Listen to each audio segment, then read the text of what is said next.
Myles Turner's on the Bucks. We know that, but what does it mean for the Bucks and the Pacers and their rivalry? How is that going to enhance or diminish Turner's game? We'll get to all of it on a crossover. Locked On Pacers and Locked On Bucks.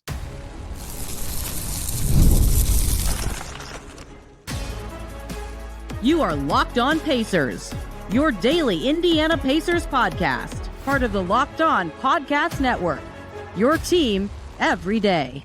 What's up, everybody? Congrats, you made it through the week. Happy Friday, and welcome into another edition of the Locked On Pacers podcast. My name's Tony East. I'm the host of this podcast, and I've been covering the Pacers for Forbes for a while now. Today, a fun episode here on Locked On Pacers. Justin Garcia, who you've heard many times on the show, one of the hosts of Locked On Bucks. He's been on all the time previewing something in the playoffs or what have you. He messaged me. He said, let's talk Myles Turner for a crossover. I said, I'm down. And so we did. We talked about how Turner can help the Bucks.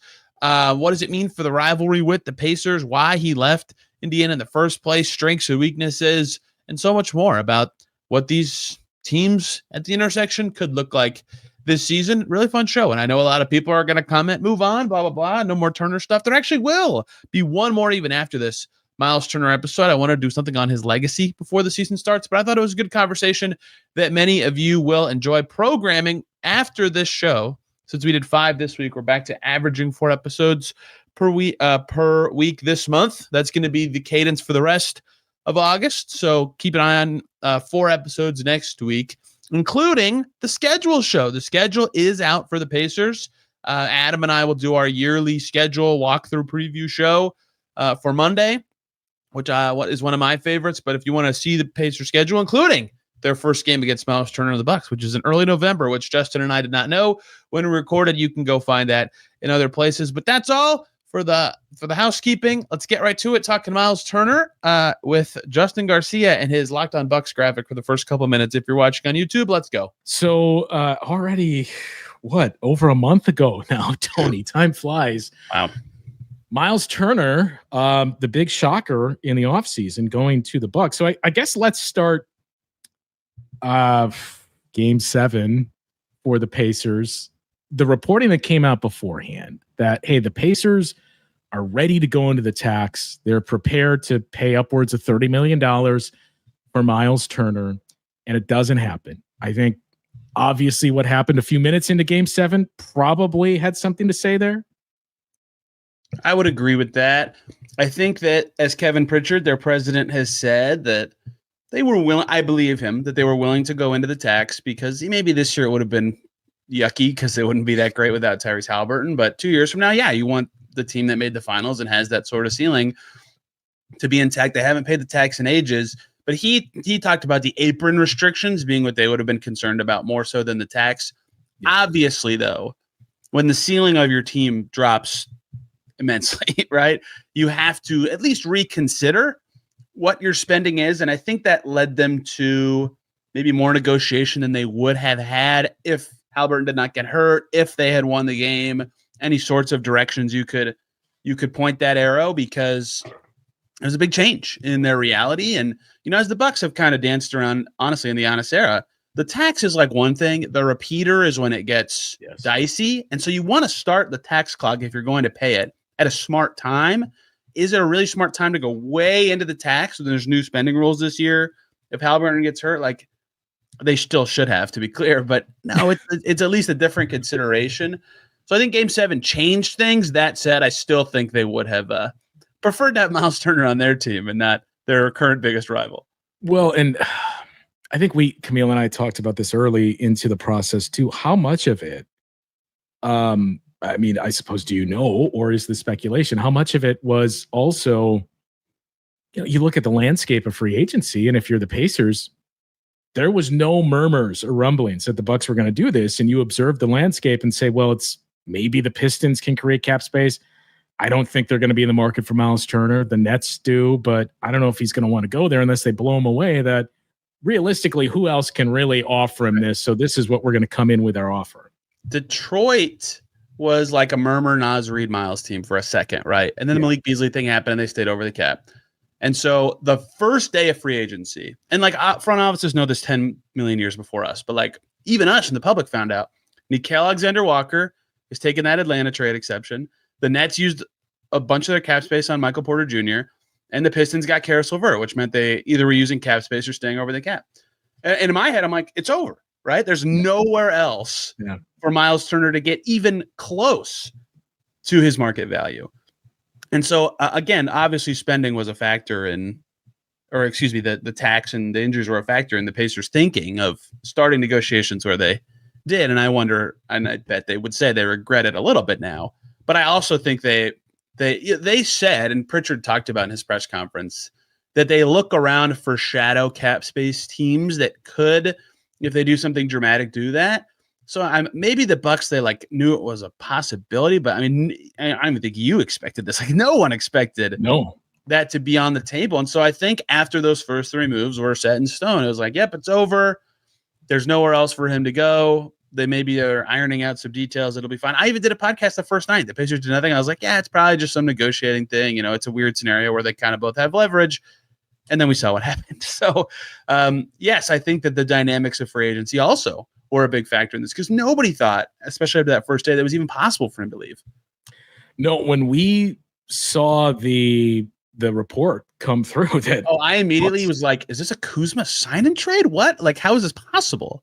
That's where we immediately went to. When you see Myles Turner is coming to the Bucks, our immediate thought was, who are they trading in this sign and trade here to bring him over? And then it was probably 5 minutes later, you see the report that Damian Lillard is waived and stretched. I mean, it stunned all of us that were on the Bucks side of things to see him come over. It's funny too, because, we'll get into the player that the Bucks are getting and somebody that you obviously know very well and having covered him the last handful of years. It's a name that would come up all the time from Bucks fans of, well, just go get Myles Turner. And obviously there was a feeling about Brook Lopez. Brook Lopez was clearly not the guy that he once was anymore, but Myles Turner is the name that would come up all the time of, just go get Myles Turner. He's the perfect Brook Lopez replacement. And I think, Camille and I and Frank and everybody else that would get that question would say, yeah, he is. But how are the Bucks going to do this? There's no route to doing that. So to see it come to fruition, I guess, look, you got me. I was wrong. There was a way to do it. Yeah, that's certainly true. And I think that we'll get to this, but the whole aspect the Pacers have said, and I believe this to be true, about not getting a chance to match it. Yeah. Some of it is just that you've been around a bunch of free agencies, even with way less good players than Myles Turner, teams are like, we have this offer, but you have 5 minutes, right? To decide. Yeah. Enes Kanter talked about that being the case with Portland years ago. I never will forget that. Right. So I think that's part of it anyway, because they don't want teams to be able to match their offers for an unrestricted guy. But the other part of this is because if it gets out that they considered waiving and stretching Dame and didn't get the player they were going to get from it, they'd look terrible. And they're currently not courting, but keeping up their PR with their star, as you know, and have talked about a million times. So which one is that? Yeah, right. So it had to happen like that. If they're going to get Myles, they have to be look, you have to accept this on this phone call, right? And that is another factor that made this the case, I think. Yeah, I mean, you just even if it would have come out that the Bucks were in discussions with Myles Turner and nothing else came from that, at some point you have to try to unwind this. And if you're Dame's agent or somebody else, you're thinking, right, how are you going to make cap space for that? I don't think that the Pacers were going to do a sign and trade for Kyle Kuzma or something else. So how is this going to be the case? And at some point it would start to come out of, this is what the Bucks were going to do to bring a Myles Turner. So in that sense, I get it. That it was the same thing they did when they traded for Dame, basically telling the Suns or telling the Blazers, you can tell Phoenix it's this position and it's this salary range. You cannot go any further than that. Otherwise, you can imply that it's Grayson Allen, but you cannot say. You know what's funny? Is say he went to an ACC school, but that's it. No, but I was doing this joke with somebody years ago. How many ways could you describe Grayson Allen? Where they're like, is it Pat Connaughton? It would have got pretty far down the line before they realized which one it was. All right, so that's what led us to here with Myles Turner leaving the Pacers and coming to the Bucks in one of the more stunning moves we've seen here in free agency. But what are the Bucks getting, and what's the outlook for the Pacers and this rivalry? We'll get into those questions.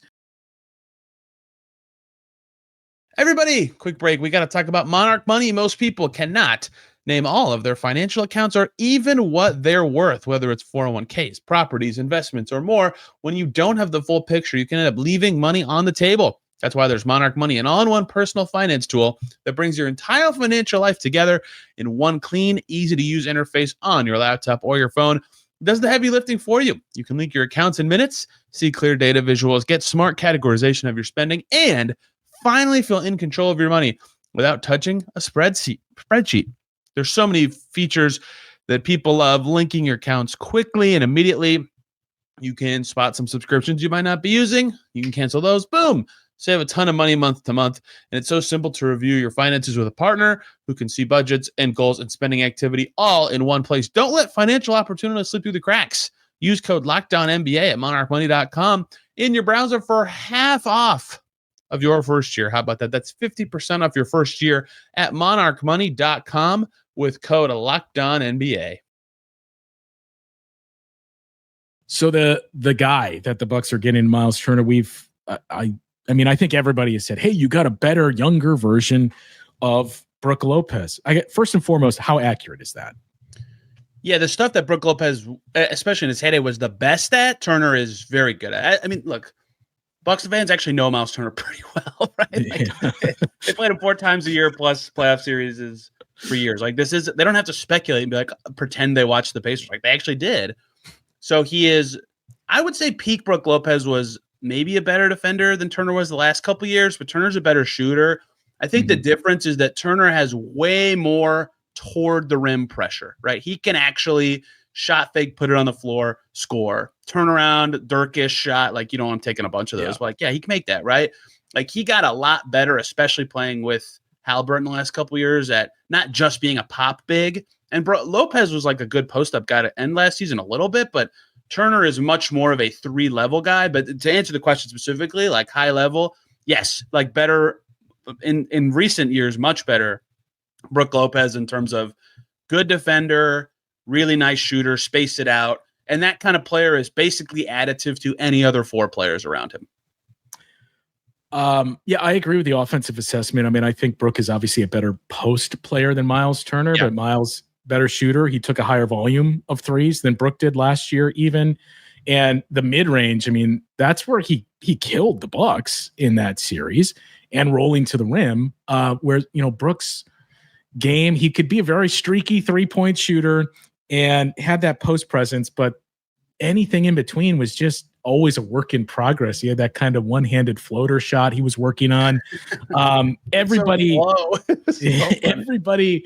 would cite his foot speed, which is fair at 37 years old. I don't know what the expectations are. I think Myles Turner is certainly much more athletic and quicker at this point than Brook Lopez is, but he's probably closer to Brook Lopez than like a Jericho Sims type, right? Yeah, for sure. He's not like not athletic. He has this like kind of goofy gait. But yeah, I think that's probably true, I would say. But he's just so like, he's kind of mastered his movements, if that makes sense. Like I actually think the Bucks series 2 years ago is the biggest highlight of their differences. Like Pascal Siakam goes crazy in games 1 and 2, and the Bucks are like, crap, we have to switch that matchup. And young Myles Turner could not have done well with a 4 on him. Like he could not have found ways to score differently than just being a stretch big. But in that series, when he was being guarded by the Portises, and why can't I remember who was starting next to Lopez in that series because Giannis was out. Regardless, their other front court player, like he just scored, like in the mid range, like you're saying, in the post sometimes. Like they used him as a screener more than Siakam because that front court matchup was switched, and it worked very well. And so it's not like, oh my gosh, he's so fast or jumping out of the gym athleticism, but he has like a lot of function to the stuff that he can do, which is enough to create his own space or get by guys. He's not a great screener, but because he has those weapons, he can't be ignored all the time just as a shooter. No, I mean, not a great screener. He's going to fit in well in the front court with the Bucks. Then is basically what you're saying. Is there any? So you brought up how he played off of and how he really excelled playing next to Haliburton and really all the guys that the Pacers can throw out there handling the ball and running the offense. Do you look at that and have any concern and say, I think he needs a strong point guard to set him up in those spots? And there's there's questions there with the Bucks. Yeah, Haliburton made him a lot better, right? That's very obvious. And even Tyrese has talked about, it's very funny because he's being honest because of the specific players he references. He thought in Sacramento his perfect pick and roll partner would be Rashawn Holmes. And I'm like, the fact that you'd admit that means you're telling the truth. Not that Rashawn Holmes sucks or anything, but he's like, but then having Myles, a guy who can pop and roll and just knows the spacing and geometry of where to go after a screen is very helpful to him. And so obviously Ty is a brilliant get off the ball quickly, set up his teammates passer. Giannis is a good passer. Like, it has stuck with me for forever that Giannis described himself as a pass-first player in that series against the Pacers 2 years ago when they were forming the wall. Or no, it was a regular season game. Yeah, when they were forming the wall against him all the time. I think they specifically will have a nice partnership, but they certainly no one on the Bucks is as good as a passer of Tyrese Haliburton. Honestly, unless your name's Nikola Jokic, nobody in the NBA is as good of a passer as Tyrese Haliburton. He might be number one, right? So that will be different in that he will know what space to get to or how to get himself open on plays. It's can the Bucks get him the ball? Giannis probably will be able to, especially because he draws a bunch of gravity. The other guys is where the questions will come. But yes, Haliburton specifically certainly played a part in his improvements. And I think specifically where you see that is not even the shooting, it's the rim finishing. He wasn't ever a bad finisher. And he really kind of crescendoed his in the lane ability the year that Haliburton got to Indiana. But he was like high 60s, low 70s at the rim his first 5 years. And then with Haliburton, it was almost 80, 78, 76, 75, right? That really changed a lot for him, is being more threatening there. And so that's where I think him and whoever the passing is going to need to help him, is for him to continue to be more than a shooter. He's got to get good chances at or near the basket. And that's where the passing will help him the most. Going back to what we were talking about before with that series 2 years ago, I mean, how dare you forget the names of Danilo Gallinari and Jay Crowder? Yes. Trying to think about who else a Puerto Rican champion, Justin. How did we forget? I did forget that. What a makeup that team was 2 years ago. I love Gallo, but in that series, like, this is the slowest good player I've ever seen. Oh, yeah. I think when the Bucks signed him, it was, okay, well, we'll see here, because I think there was a lot of memories from Gallo was okay in that Eastern Conference Finals series against the Bucks in 2021. So people looking at that, like, I remember him hitting some shots against us, and then you just saw, like, yep, this is it. Thank you for your service. The rest of the ball goes in. Don't ask about the rest of the stuff. You mentioned, though, some of the changes we've seen from Myles Turner. So I think the one thing, if you are quick to criticize and the fiscal responsibility for the Bucks and say, I don't know if this is going to be enough to make them good, the one thing I've seen everybody point to is the rim protection, and saying, I don't think Myles Turner is as good of a defender or rim protector as he was a handful of years ago. Is that scheme? Is it Myles Turner regressing? Is it accurate? Was Myles Turner never at that level? How would you assess that? No, he was truly awesome in the past. So in the past, his biggest problem his whole career from an accolades perspective is that his peak defensively came at the same time as Rudy Gobert and Joel Embiid's, and that was in the era where positions mattered for all defense. So he finished 5th in Defensive Player of the Year one year and didn't make an all defense team because there were 2 centers better than him, right? He has multiple top 10 finishes in Defensive Player of the Year and couldn't get on any accolade list for it. Like, he was legitimately that good of a defender for a while. Nate McMillan, when he was the coach of the Pacers, they did a lot of drop, and Myles Turner is awesome in drop. And hey, the Bucks do some drop coverage, so maybe too much, but that will be good. He is very good at that. Like, when he has to turn his hips to corral the guard and stay with the big and keep them both in front of him, and like do this little drop step block thing, he was very good at that. As recently as I'd say like 2020, 2021-ish, he finished 9th in Defensive Player of the year after the bubble, right? Like, he was legitimately a good defender as recently as then. Since then, the Pacers have changed coaches, and he has not. So one, it is partial. It's not all scheme. It's partially scheme, but he has lost a step on that end of the floor, certainly, since then. And they don't, under Bjorkgren and Carlisle, they do not run those coverages.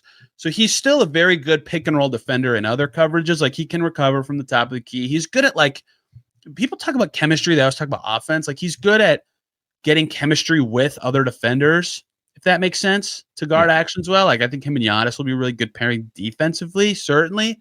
But yeah, he's not what he used to be on that end of the floor. I still think he's an above average defensive center outside of the whole rebounding thing, which we will certainly get to.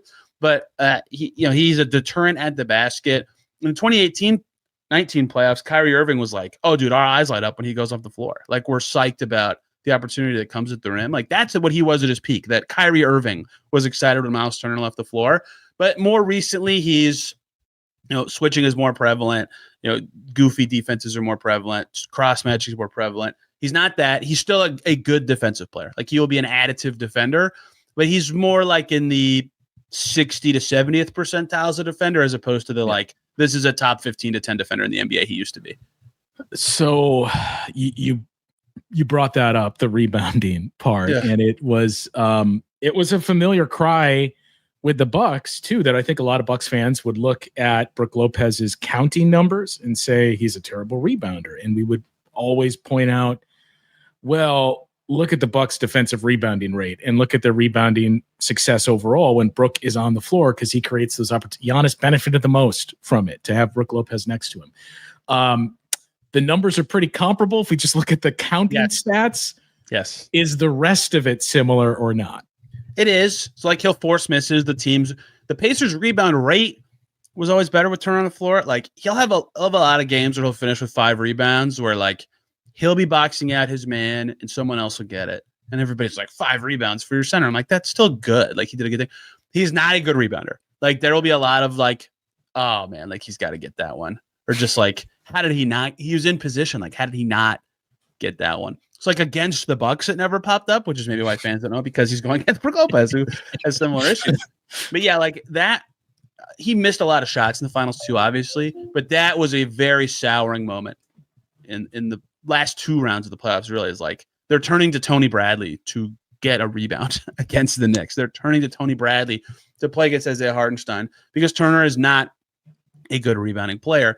The finals were not like the face of that, and they should not have not kept him because of the finals. That'd have been stupid, but he did not play well in that series, and rebounding was a big part of that. Like game log finals, Myles Turner total rebounds, their starting center, 9 in game 1, good start. Then 4-2-2-6-4-4. Like that is a little on the low side, certainly for a player playing in the upper 20 minutes every night. That is certainly the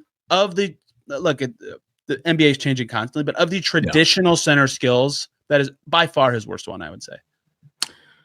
Pretty similar to Brook Lopez numbers there that we would see. But yeah, I think that's going to be the most interesting thing for me to follow this year is the Bucks rebounding, because Brook Lopez made them a good rebounding team, and Bobby Portis for that matter, especially when those two are on the floor together.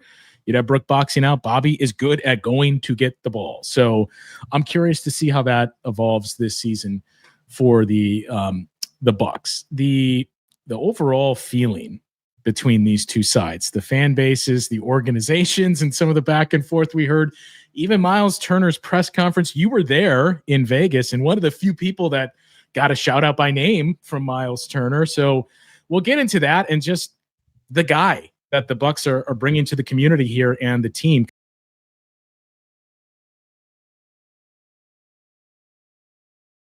So it seemed like there was a lot of obviously shock when Myles Turner left for the reasons we went into earlier in the show on both sides. That we were shocked the Bucks got him. I'm sure Pacers fans were shocked, like he went where? Yeah, it's both that he left and that he left for. Well, how much added to that? The fact that if he left, was the fan base mostly, you know what? He gave us a decade of pretty strong play. We loved him. Best of luck, Myles. But then the fact that he went there is where it changed things. Well, dude, a decade's such an odd spot too, because he's been a starter basically his whole career, like halfway through his rookie year. Like the Pacers are and I think this is a good thing, they're strict about like jersey retirements and all that stuff. But like, I don't know how far you have to get as a longtime starter for a good team that makes like that. The Pacers just had their best season ever.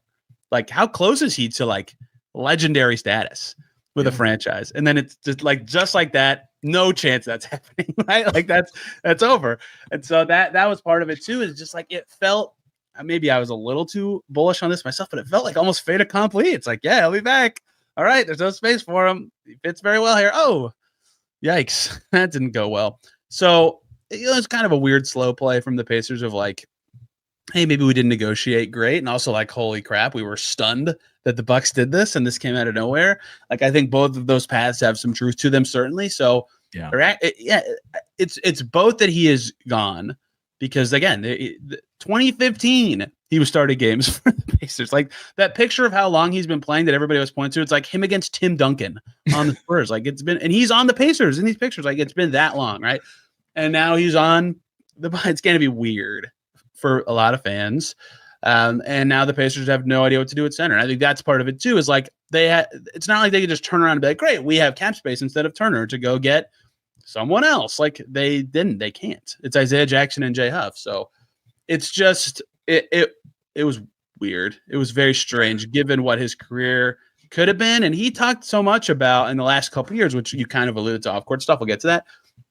Like he talked about after he signed his most recent extension with the Pacers, realizing how much Indy was a part of him, right? He grew up in Texas. He played at Texas for, 17, 18 years. Then he spent 10 years in Indy, like over a third of his life. And he started to kind of realize that and how much it changed him and who he was. And that kind of made me realize, like, too, he's warming up to the city. And then it's over, right? So he did a lot of good stuff here because of that, especially when he had those realizations and talked about it. But yeah, it was wild. I mean, in many ways, it's we're not quite there yet, but it's pretty similar to Bobby Portis. And like if Bobby Portis leaves to join the Pacers as a free agent in a year or two, would kind of be the most comparable feeling where, Bobby's been here since the year the Bucks won the championship, but he really, after searching long and hard for an NBA home, found it here in Milwaukee with the way that the community embraced him and he back as well. So in that sense, like think about that of Bobby Portis leaving to go to the team that you hate the most, at least on the Bucks side. I think that's the other interesting part is it as much of a rivalry for the Pacers as it is for the Bucks? Yeah, I mean, I think so a little bit. Like the reason being, one, they've played a ton of big games, right? The in-season tournament 2 years in a row, and then 2 playoff series. I get why you're asking because the Pacers keep winning the important ones, right? Except for the in-season tournament game last year. Yeah. And so in some ways, it's what's the meme? It's like the NBA Cup, Tony. Come on, show it. Respect it. Well, okay, when the Emirates Pacers won the East, it was the in-season tournament. When the Bucks won the whole thing, it was the NBA Cup. I have to be careful. Both teams think about this fondly for different seasons. So in some ways, because the Pacers have won a lot of the important ones, I forget exactly the memes phrasing ones. Like I think about you all the time. I don't think about you at all. Right. Yes. But it's not that it is legitimately a thing. And I think it's because of, almost every game you've been to all of them, right? There's extracurriculars all the time. Like it's so obvious these teams hate each other, right? And it's because they've played 20 times in 2 seasons. It's crazy. It's like unprecedented number of games against one team.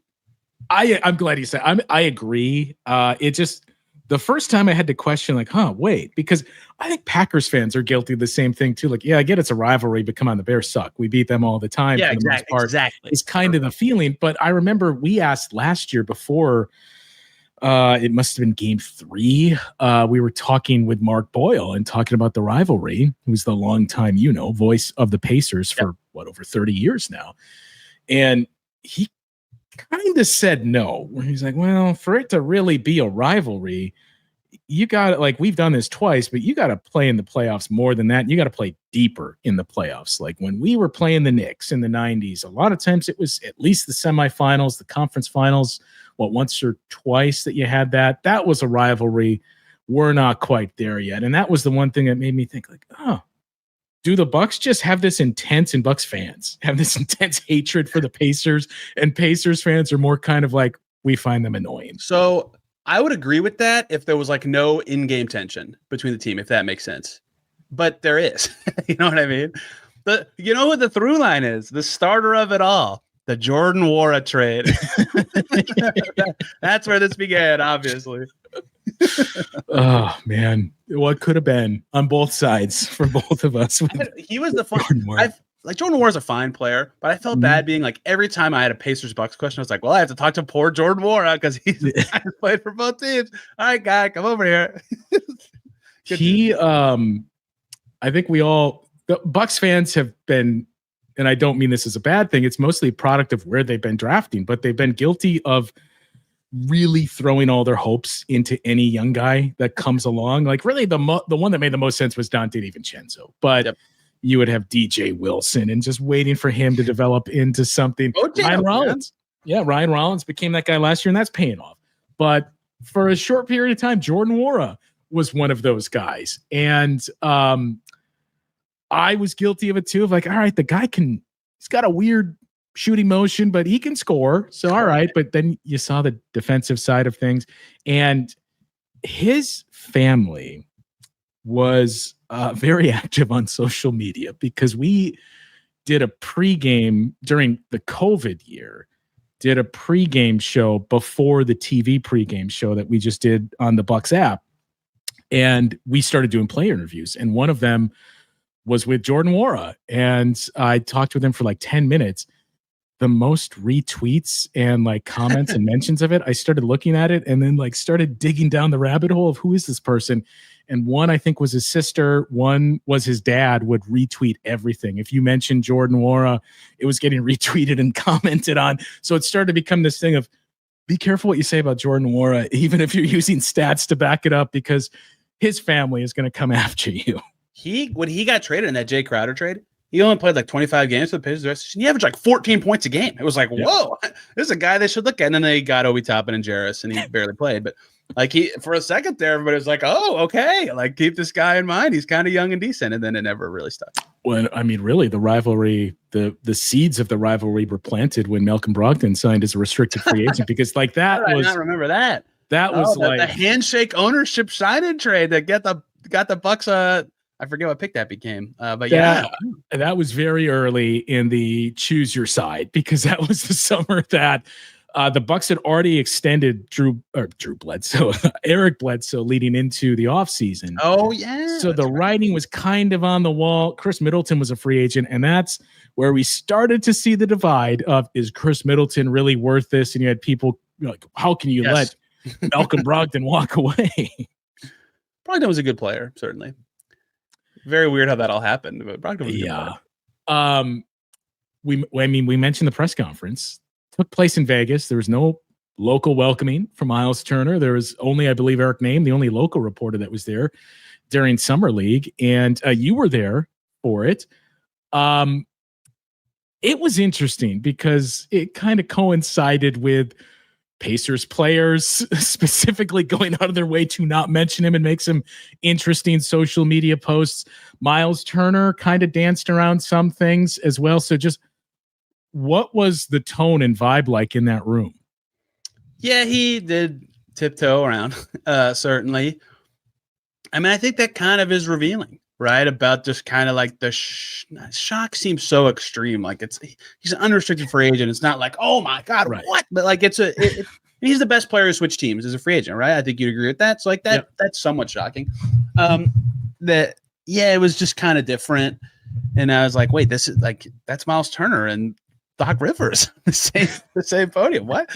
That was a little shocking. And like the day after was funny because the Bucks were playing in Cox Pavilion and the Pacers were the game right after. And Myles Turner was at the game. And I was like, oh, okay. Like, is he going to stay till right before? Is he going to leave early? That was more of the like, what's going to go on here? He did, in fact, leave with about 6 minutes to go in the fourth quarter of the Bucks game. But as for the press conference specifically, it was like, because there was so much national and even media there, like a lot of questions were about the exit more than the entrance, if that makes sense. Like, because there's not a lot of Milwaukee media interested in the entrance part. Eric was there, obviously. There were some. So it was different than a lot of introductory pressers because of that, and because he was the best guy who switched teams. And then, of course, Eric, as he should, to be clear, good job, Eric Name, great reporter, went to the honest part of it because it's a big deal, right? It's a big question for the Bucks. So it was just very different than any press conference I've been to, and that it was like clearly the Pacers were interested in what he said, and the Bucks were interested in what he said, but the people there were only a couple people were actually covering the Pacers or Bucks. So it was very different than any introductory press like that I've ever been to. We're gonna get the schedule tomorrow. Where do you think the first game is between these two teams? Is it an Indy or drama? Indy would be more fun. I think Bucks fans would like it to be in Milwaukee so that Myles Turner can. I mean, the Bucks are on paper are going to be projected to be better. Vegas has them as better. Pacers fans have made it clear to me many times that they believe the Pacers will be the better team this year. So maybe in Milwaukee, Bucks fans can have their moment. I don't know. That's a good question. I mean, well, and that part is interesting too, because I mean, I realize 40% of the starting lineup that went to the NBA Finals is gone, at least for this year. But I mean, as we saw, and I think the big message that Bucks fans started to take away from that series last year, and I think you've seen John Horst employ that with the roster building this year, is that, look, we're back into the era where you need depth, and you can't have one weakness that teams can pick at. You need multiple guys that can play that style.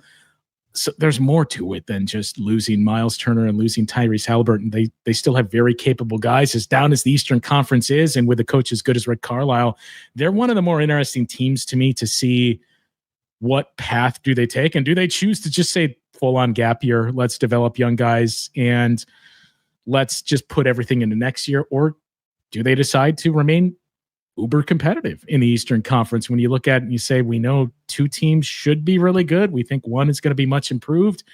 After that, who knows? Yeah, it's a goofy. I mean, this is the worst the East has ever been, right? Like that I can remember. Certainly, yeah. I mean, I joked with you before, like it would take probably an injury to a Knicks player, but like the Bucks could get to a 2-seed, 3-seed range like very easily this year with the quality of the conference. So yeah, I mean, I'll be very curious how the Pacers go with that reality too. Like they don't suck without those two guys, right? And if you want to say like, well, they lost both, they should be playing their young guys and make that their priority. They're already doing that. Like those guys already play for them. Besides like Johnny Furphy every game, so like their rotations basically look the same. Besides Haliburton and Turner plus Jay Huff and Isaiah Jackson. So well, and like Jay Huff was an interesting name too. Like, you know what's funny is like Bucks fans are doing like, oh, Myles was kind of like Brook Lopez, and everybody in Indiana is like, Jay Huff's kind of like Myles Turner. I'm like, I guess. Well, I would like, really true, I guess. Well, what do you get? Like 50% of 40% of Myles Turner, 50% at best for a fifth of the price, basically. Yeah, less than a tenth of the price. Right? Tenth of the price. Yeah. A little more than that, but yes, about. I mean, that's what the thought is. His contract is very good. Like that's the appeal of getting Jay Huff. Is that if he's any good, like that contract's ridiculous. So yeah, we'll see. Jay Huff doing a backwards dunk against the Bucks is going to be the loudest Cambridge gets early in the season. I suppose we be remiss not to mention this team. So you've seen them up close for 20 games the last 2 years, and then prior to that, before. The group that they closed the season with, you add Myles Turner to that, you take Damian Lillard off the floor. We talked about the Eastern Conference. Realistically, where do you think this puts the Bucks? Yeah, Indy native Gary Harris. Let's go. Love that. That's basically their rotation additions, right? Everybody else is largely the same. I like, so if they can come to Jesus about who should be playing. Cole Anthony too. Oh yeah, that's a big deal actually. He's pretty good. If they can have a come to Jesus moment about their best lineups and starting games with them, I think the Bucks could be pretty dang good, right? Like, but the people have always, and I get why, I've like made the case about like tying the Dame move to Myles, and like technically you have to because one was not possible without the other. But people are like, why would you do that? I'm like, this is like they have at least some percent chance of winning the East. Like it's not maybe not high, but the Cavs are playoff question marks every year, and the Knicks are one injury away from like you and I suiting up. So. I do think the Bucks, if they get to what I would consider their best starting five, which probably is some combination of, for me, Ryan Rollins, AJ Green, Gary Trent, Giannis, and Turner would be my five. I don't know if they can like get to that consistently. That's a good team because then your bench has you're subbing in constantly skill. Like Portis has skill, KPJ can score and pass. If Kuzma's in the right role off the bench, he could be helpful. God, that game. Wow, you're mentioning Kuzma before Cole Anthony. Big believer, huh? Yeah, Cole Anthony's good, but he's not better than Rollins or KPJ, is he? Right? So, God, that Kuzma game one was just shocking. We lived through it. I know. Shocking. I can't like. I don't think he's good. But he's better than that. I mean, what? So anyway, sorry. I think the Bucks can certainly host a first round series, and if not, and win a round at the East this year for sure. More than that, we'll see. No, not that anybody was talking themselves into Kyle Kuzma. It's a totally different conversation behind the trade. Like Kyle Kuzma for Chris Middleton, yes, you'd rather have one versus the other, but it was everything else that the trade opened up for them. But most jarring was that I think we were starting to talk ourselves into, I think they're figuring out how to use Kuzma here with how they were kind of tweaking some things the last week of the regular season. And the last game, even though it was a garbage game, nobody played. It was the Pat Connaughton 43-point game. Kyle Kuzma had I think it was 19 or 24 in the first quarter. And then it was it. And you're like, all right, he found his shooting stroke and we're good to go. And then game one happens. I don't want to say sad, that sounds so harsh, but it was very shocking that he scored points in game 2 and people were tweeting oh my God, who's that should not be a thing. And I mean, you know this, you cover the Bucks. The tough part now is I was a Wizards fan as a kid. I tangentially keep up with the Wizards a good amount still. A lot of the rosiest Kuzma fan, huh? Yeah, well, a lot of the rosiest outlooks of the trade were, well, Kuzma on a serious team will be more serious. Look at that. He was good in the playoffs in the championship year. People forgot about the year after, but still, it's I guess I could squint and get that. But now even that shielding facade is gone, right? The playoffs happened. So unfortunate. He should be better than that in the coming year with an offseason. And he got his number back. So maybe he'll be better this year. He did. He got his number back. He's the most interesting guy on this team this year. Yeah, if he's good, the Bucks could be kind of awesome, right? Interesting, yeah. I mean, obviously, let's see what happens with KPJ and how he ascend. Ryan Rollins, who we're both very high on, AJ Green, and what an increased volume means for him. Even Gary Trent. But if Kyle Kuzma is even close to the guy he was that season, the Lakers won the championship, then it becomes interesting to see. Okay, they got a lot more depth than we anticipated now with this Bucks team. I guess that's the last thing. So. Gary Harris, make some threes, man. Keep going. Gary Harris basically taking the Pat Connaughton role. I mean, is this the ideal spot for Gary Harris when you look at some of the struggles with Orlando and the black hole that was their offense? Could we be talking ourselves into wrong spot a couple of years ago, and now he's in the right spot? I have a very big soft spot for Gary Harris because he's the only NBA player that I ever guarded in a real game in high school. And let me be clear. It did not go well at all. 4 points on 2 possessions for Gary Harris.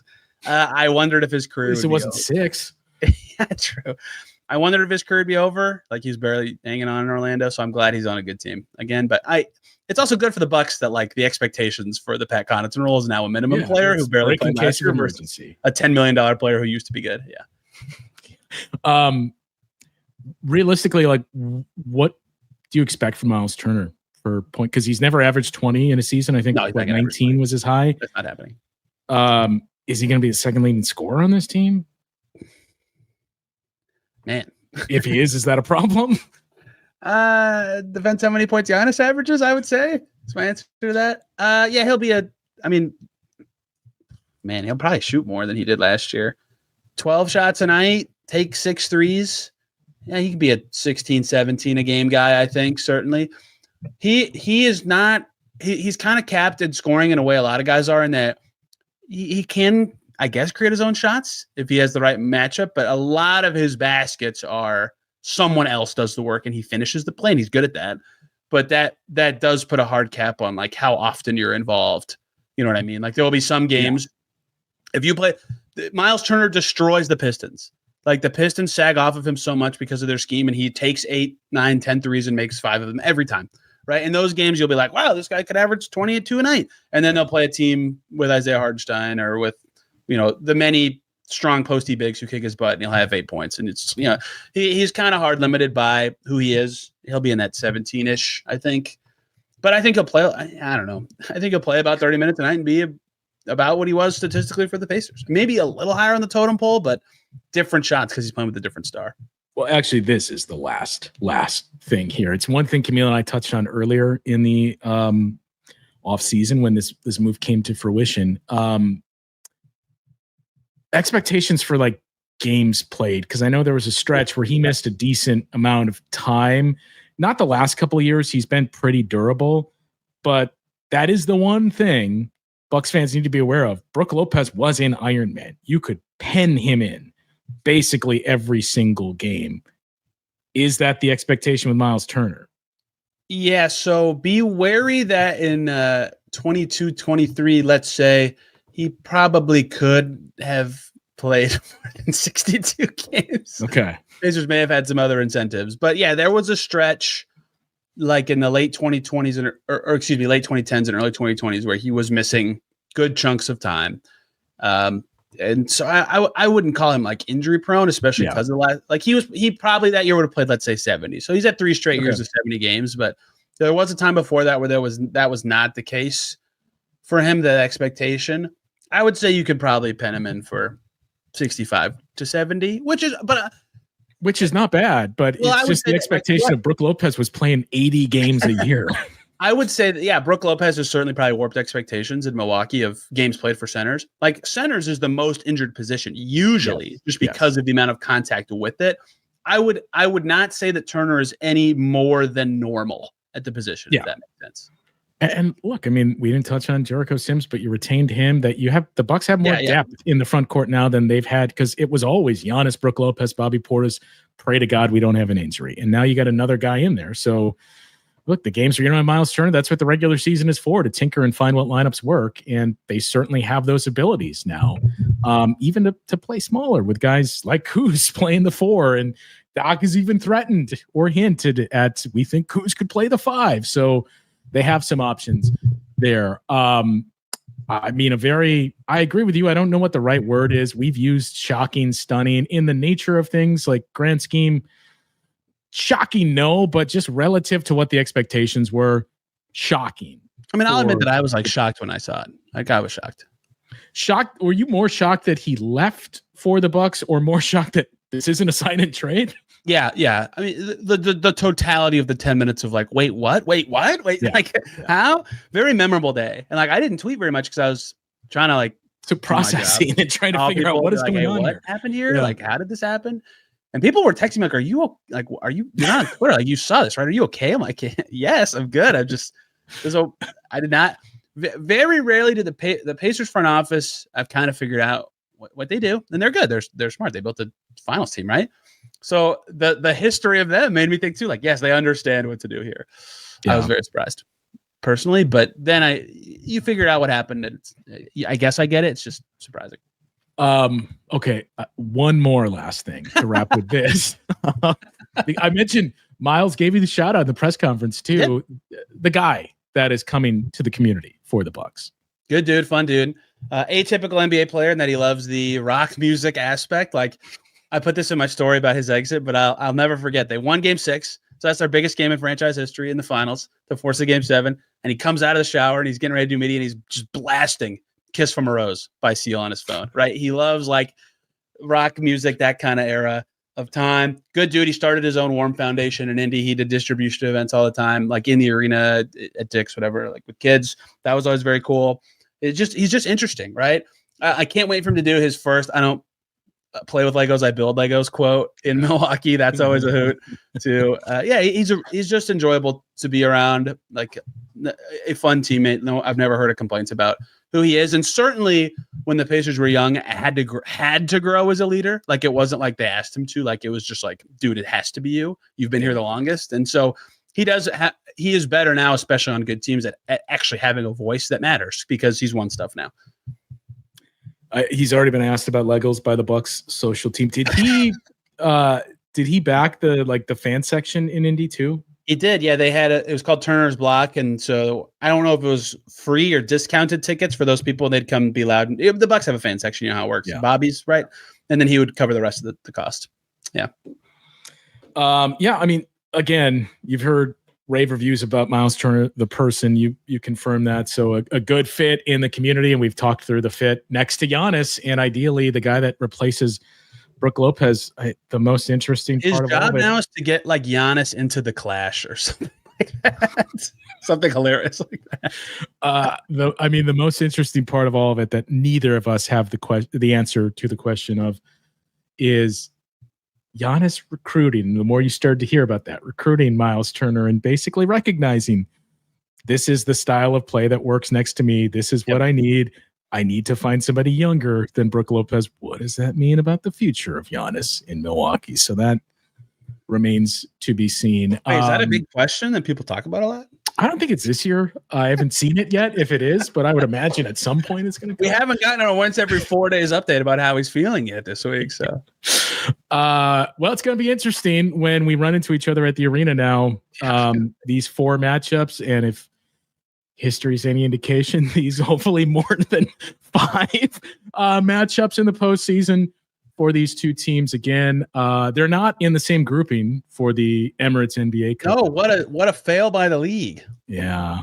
But yeah, I could complain about that all day. Why are they not just using divisions anyway? You have groups of 5. Just use those. And it feels like the Bucks have had at least 2 teams in their group, the same teams for the holdover here. So like, what do we just go to divisions at this point? I know that when money's involved, they want it to be fairness, but like, okay, some years you have a better chance, some years you have a worse chance. Like on balance, shouldn't it work out? I don't know. It just seems stupid to me. Well, Tony, always great to catch up with you. Thanks for the perspective on Myles Turner, and it should make for some very interesting games in Indianapolis and Milwaukee. Finally, interesting Pacers Bucks game. About time. Finally, we needed the juice and the charge for this series, and now we've finally gotten it. Again, you can find Tony on the Locked On Pacers show. That'll do it for today's show.